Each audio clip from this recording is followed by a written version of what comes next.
4가지 고귀한 진리의 첫 번째는 고통의 진리로 알려진 것이다. 이 가르침과 관련된 경전들은 수세기 동안 여러 가지로 번역되어 왔다. 당신이 읽은 번역서에 따라 이 근본 원리를 인생은 고통이다 또는 더 간단히 고통이 있다 라고 풀이했을 것이다. 처음 보아서는 이 첫 번째 진리가 매우 우울하게 느껴질 수도 있다. 그것을 듣거나 읽자마자 사람들은 불교를 몹시 비관적인 종교라고 간단히 결론 내리곤 한다. 불교도들은 언제나 삶이 불행하다고 불평하는군. 행복해질 수 있는 유일한 길은 세상과 인연을 끊고 산속 어딘가로 들어가 온종일 눈 감고 명상하는 일이라는 것이지. 얼마나 지루할까? 난 불행하지 않아. 내 삶은 이대로 멋져. 무엇보다 주목해야 할 것은 불교의 가르침들은 진정한 자유를 찾기 위해 집과 직업과 자동차와 그 밖의 모든 물질적 소유를 포기해야 한다고 주장하지 않는다는 사실이다. 붓다의 삶이 보여주듯 그는 극단적인 고행을 실천했지만 자신이 찾던 평화를 발견하지 못했다. 나아가 어떤 사람들에게는 삶이 잠시 동안은 이보다 더 좋을 수 없는 것처럼 전개되기도 한다. 자신의 삶에 매우 만족한 듯 보이는 사람들을 나는 많이 만났다. 안부를 물으면 그들은 아주 좋습니다. 혹은 잘 지냅니다. 하고 답한다. 물론 그들의 몸에 병이 찾아오거나 직장을 잃거나 기쁨의 꽃다발 같던 사랑하는 자녀들이 사춘기를 맞아 하룻밤 사이에 부모와 접촉을 거부하는 변덕스럽고 불안한 낯선 사람으로 돌변해버리기 전까지는 그렇다. 그때 내가 요즘 어떻게 지내십니까? 하고 안부를 물으면 대답이 조금 바뀐다. 네, 잘 지냅니다. 한 가지만 빼고요. 또는 모든 게 좋습니다. 그런데 아마 이것이 첫 번째 고귀한 진리가 주는 본질적인 메시지일 것이다. 삶은 심지어 가장 만족스러운 생활을 누리고 있는 사람들에게조차 어느 순간에 예기치 않은 돌멩이를 던진다. 그 예상하지 못한 공격들 중에는 나이가 들면서 오는 어깨 통증이나 식료품 가게에서 줄 서서 기다려야 하는 짜증, 혹은 단순히 약속 시간에 늦는 일 같은 사소한 것들도 있지만 어쨌든 이 모든 것들이 고통의 표현이다. 하지만 팔리어 경전에 사용된 단어 두카는 오늘날 일상적으로 쓰이는 불편함, 불건강, 불안, 불만족 같은 단어들의 의미에 사실상 더 가깝다. 어떤 불교 경전들에서는 그것의 의미를 도자기 빚는 물레 돌릴 때 나는 끼익 소리와 같은 생생한 비유를 들어 설명한다. 다른 주석서들에서는 바퀴가 살짝 깨진 수레를 탄 사람의 모습에 이를 비유한다. 깨진 바퀴 부분이 지나갈 때마다 수레에 탄 사람은 덜컹거린다. 따라서 고통 혹은 두카가 극단적인 상황을 의미하는 것 같지만 붓다와 그 이후 불교 스승들의 시대에는 무엇인가 그다지 만족스럽지 않다는 기분으로 쓰였다. 상황이 달라지면 삶이 더 좋아질 것 같은 기분. 우리가 더 젊고 더 날씬하고 더 재산이 많고 혹은 좋은 관계를 갖거나 나쁜 관계에서 벗어나면 더 행복할 것 같은 기분이다. 불행의 목록은 끝없이 이어진다. 이와 같이 두카는 몸의 가려움 같은 단순한 것에서부터 만성적 통증이나 불치병 같은 좀 더 충격적인 경험에 이르는 모든 상황을 포함한다. 아마도 언젠가는 이 두카라는 단어도 산스크리트어의 카르마처럼 여러 언어와 문화권에서 사용될 것이다. 그렇게 되면 종종 고통으로 번역되어 온 이 단어를 좀 더 폭넓게 이해할 수 있게 될 것이다. 의사가 증상을 밝혀내는 일이 질병 치료의 첫 단계이듯이 두카가 삶의 기본 조건임을 이해하는 것이 불편함과 불안함으로부터 벗어나는 첫걸음이다. 사실 어떤 이는 이 첫 번째 진리를 듣는 것만으로도 자유를 얻는 경험을 할 수 있다. 오랫동안 명상을 해온 어떤 사람이 최근에 내게 고백하기를 자신은 어린 시절과 청년 시절 내내 늘 주변 사람과 동떨어진 기분을 느꼈다고 했다. 그가 보기에 다른 사람들은 말하고 행동해야 할 것을 정확히 알고 있는 것 같았다. 그들은 그보다 더 똑똑하고 옷도 더 잘 입고 별 노력 없이도 다른 사람들과 잘 지내는 것처럼 보였다. 세상의 다른 사람들은 태어날 때 행복 참고서를 물려받았고 그래서인지 자신이 왠지 깔보이고 있는 것처럼 느껴졌다. 훗날 그는 대학교에서 동양철학 수업을 받다가 붓다의 4가지 고귀한 진리를 접하게 되었고 그 후 그의 사고방식 전체가 변하기 시작했다. 그는 자신만 홀로 불편함 속에 있는 것이 아니라는 사실을 깨달았다. 어색함과 소외감은 인류 역사 내내 모든 인간 존재가 겪어오고 있는 경험인 것이다. 그는 자신만이 행복 창고서에서 제외되었다는 우울한 생각을 모두 내려놓고 그냥 자기의 본래 모습이 될 수 있었다. 생각을 바꾸는 것 말고는 그가 할 수 있는 일이 없었다는 의미가 아니다. 이를 통해 적어도 그는 자신이 실제보다 바깥 세상과 잘 어울린 척 하는 것을 중단할 수 있게 되었다. 외로운 이방인으로서가 아닌 인간 모두와 공통된 문제를 지닌 한 인간으로서 자신의 어색함을 다룰 수 있게 되었다. 또한 언제든 예기치 않은 방식으로 고통이 찾아올 수 있음을 알게 된 그는 실제로 그런 상황이 생겼을 때 훨씬 덜 절망할 수 있었다. 모퉁이에서 돌연한 공포가 다가올 것을 예상함으로써 그 고통을 약간 줄일 수 있었던 나의 경우처럼 말이다. 삶에서 어느 순간에든 불안하고 불편한 경험과 마주칠 수 있다는 사실을 단순히 인정하는 것만으로도 첫 번째 고귀한 진리의 본질을 이해한 것이다. 하지만 삶의 이 근본 조건이 종종 어려운 용어들로 설명되기 때문에 나는 어떻게 하면 그것을 현대인들이 이해하기 쉬운 단어로 전달할 수 있을까를 고민했다. 최근 북미 강연 여행 중 해질 무렵 강연장 근처 공원을 산책하다가 멋진 비유 하나가 떠올랐다. 공원 안을 거닐면서 나는 일종의 사고 실험에 열중했다. 사고 실험은 실체의 본질을 이해하기 위해 현대의 과학자들뿐 아니라 고대의 철학자들도 사용했던 일종의 상상력 활용이다. 물론 우리는 역사적으로 유명한 몇 가지 사고 실험에 이미 익숙해져 있다. 대표적인 것이 특수 상대성 이론으로 시간과 공간이 고정된 실체가 아니며 경험은 사람이 움직이는 방향과 속도에 비례해서 달라진다는 아인슈타인의 사고 실험이다.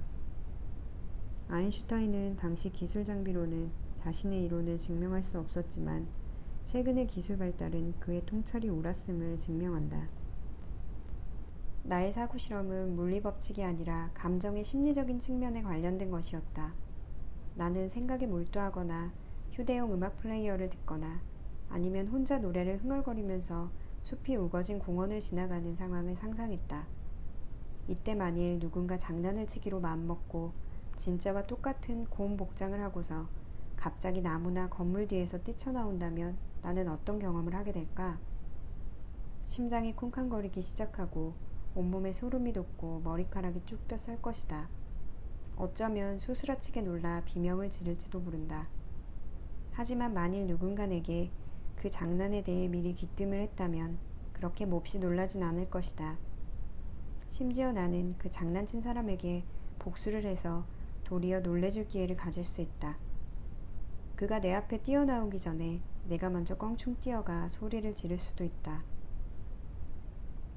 마찬가지로 만일 우리가 두카, 곧 고통이 삶의 근본 조건이라는 점을 깊이 이해한다면 우리는 삶의 길에서 만날 수 있는 다양한 불편함들에 더 잘 대비할 것이다.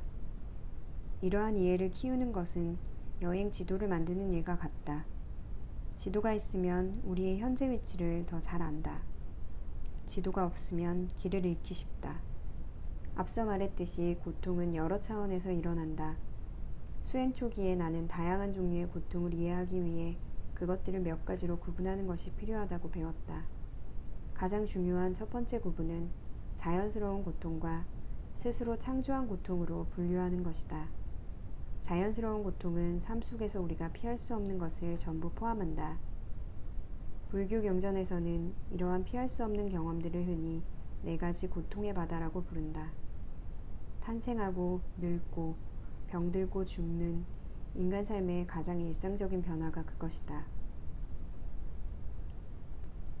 사람들은 때로 내게 개인적으로 혹은 강연의 질의응답 시간에 탄생을 고통으로 분류하는 이유를 묻는다. 그들은 말한다. 새 생명의 시작은 당연히 큰 기쁨의 순간으로 여겨야 하는 것 아닌가요? 물론 여러 가지 점에서 그 말이 맞다. 새로운 시작은 언제나 하나의 기회이다. 하지만 몇 가지 이유에서 탄생은 고통으로 간주된다. 무엇보다도 자궁이나 알 속에 보호받는 환경에서 더 넓은 지각세계로의 이동은 불교 철학자들뿐 아니라 심리학자, 과학자, 건강관리 전문가들도 크나큰 정신적 상흔을 남기는 경험의 변화로 여긴다. 우리 대부분은 이 최초의 극적인 변화를 거의 기억하지 못한다.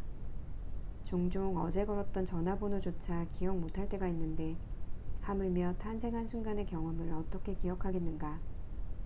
그렇지만 완벽하게 감싸여 보호받던 환경에서 한순간 바깥으로 추방된 신생아의 뇌와 몸에는 틀림없이 깊은 상흔이 남을 것이다. 두 번째 이유는 태어나는 순간부터 우리는 나머지 세 가지 고통의 바다에 노출된다는 것이다. 태어나는 즉시 몸의 시계는 째깍거림을 시작한다. 우리는 매 순간 나이를 먹는다. 물론 아이일 때는 대부분 그것을 환영한다. 나 역시 어서 빨리 어른이 되기를 바랬다.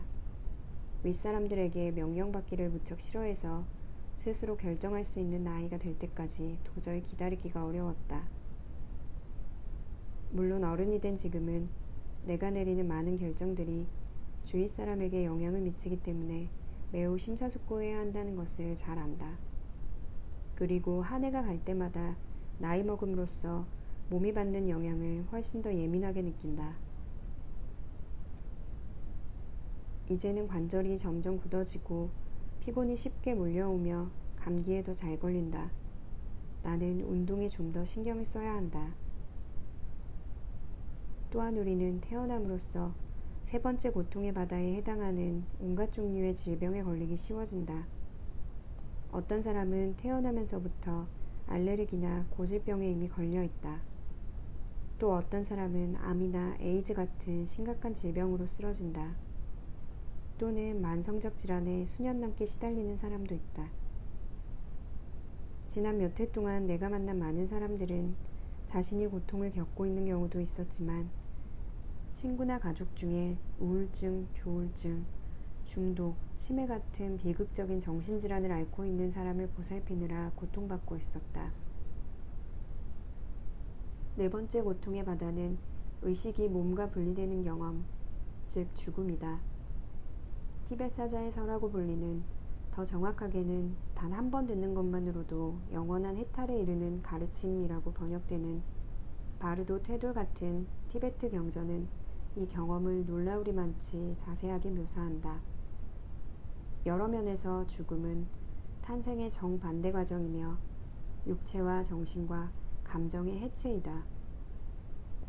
탄생이 어떤 의미에서는 육체의 옷, 마음의 옷, 감정의 옷을 걸치는 과정이라면 죽음은 친숙했던 몸과 마음의 요소들을 하나씩 전부 벗는 과정이다. 이런 이유로 훈련받은 불교 스승들은 종종 이 바르도 퇴도를 죽은 사람에게 큰 소리로 읽어준다. 이것은 카톨릭에서 신부가 이 무서운 변화의 길을 안내하고 평안을 주기 위해 죽음을 앞둔 자에게 행하는 병자성사와 비슷하다. 나이가 들고 더 멀리까지 여행을 하면서 나는 자연스러운 고통의 종류가 불교 경전에서 열거한 것보다 훨씬 많다는 것을 알게 되었다. 지진, 홍수, 폭풍, 산불, 해일은 빈번히 인간의 삶을 파괴한다. 지난 10몇 년간 미국의 고등학교와 대학교에서 학생들에 의해 저질러지는 살인사건이 증가하고 있다는 비극적 뉴스가 들린다. 더 최근에는 예상치 못한 경제 위기로 직장과 집과 인간관계를 잃은 사람들이 자신들의 참담한 처지에 대해 내게 솔직하게 털어놓기 시작했다. 우리가 통제할 수 없는 일들의 희생자가 되지 않으려고 아무리 애를 쓴다고 해도 그것에서 벗어날 가능성은 크지 않다. 그런데 또 다른 범주에 속하는 고통과 불편함과 두카가 있다. 우리가 만나는 사람과 사건과 상황에 대해 우리의 마음이 실 잣듯이 자아내는 수없이 다양한 심리적인 반응들이 그것이다. 아버지를 비롯한 나의 스승님들은 이런 형태의 고통을 스스로 창조한 고통으로 이해하도록 도와주었다. 우리 마음에 들지 않는 방식으로 행동하는 사람들에게 느끼는 분노나 적개심, 우리가 가진 것보다 더 많은 것을 가진 사람들을 향한 질투심, 두려워할 이유가 전혀 없음에도 생기는 무기력한 두려움 등은 상황과 사건에 대한 우리 자신의 해석으로부터 전개되는 경험들인 것이다. 스스로 창조한 고통은 종종 무의식 깊이 박혀서 우리 자신에게 이야기를 들려준다. 충분히 좋지 않고, 충분히 부유하지 않고, 충분히 매력적이지 않고, 어떤 면에서는 전혀 안전하지 않다고. 지난 수년간 세계 여러 나라에서 강연을 하면서 내가 목격한 스스로 창조한 고통 중 가장 놀라운 형태는 자신의 신체적인 외모와 관련된 것이었다. 사람들은 코가 너무 커서 혹은 턱이 너무 짧아서 마음이 불편하다고 말한다. 모든 사람이 자신의 큰 코 혹은 짧은 턱을 쳐다보고 있다고 여기며 자의식 과잉에 시달린다. 심지어 문제라고 여기는 것을 바로잡으려고 성형수술에 의지하지만 수술이 충분히 잘 됐는지 여전히 의심하면서 거울을 통해서나 다른 사람의 반응을 통해 끊임없이 결과를 확인한다. 최근에 만난 한 여성은 자신의 양쪽 광대뼈 중 한쪽이 다른 쪽보다 더 크다고 믿고 있었다. 그렇게 보이지 않는데도 그녀는 그 차이가 사실이며 그것 때문에 그녀 자신의 눈이나 다른 사람들의 눈에 그녀가 못생긴 얼굴로 보인다고 확신했다. 내가 느끼기에 그녀는 자신의 얼굴이 거의 기형적이라고까지 여기는 듯했다. 거울을 볼 때마다 기형이 더 도드라졌으며 그녀는 만나는 사람마다 그것을 알아차린다고 믿었다. 다른 사람들의 반응들을 종합한 결과 그녀는 광대뼈의 차이 때문에 세상 사람들이 그녀를 일종의 괴물처럼 취급한다고 여겼다. 결과적으로 그녀는 사람들 앞에서 매우 부끄러워하고 사람들과의 접촉에서 멀어지려 했으며 회사에서도 너무 겁을 내고 불안해했기 때문에 업무 능력이 현저히 줄어들었다. 어느 날 그녀는 거울에서 광대뼈를 자로 재어보고 양쪽의 차이가 고작 2mm 미만이라는 걸 확인하고는 지난 수년 동안 자신이 겪은 절망감, 두려움, 자기혐오, 기형이라는 생각들이 전부 마음의 창조물임을 이해하기 시작했다.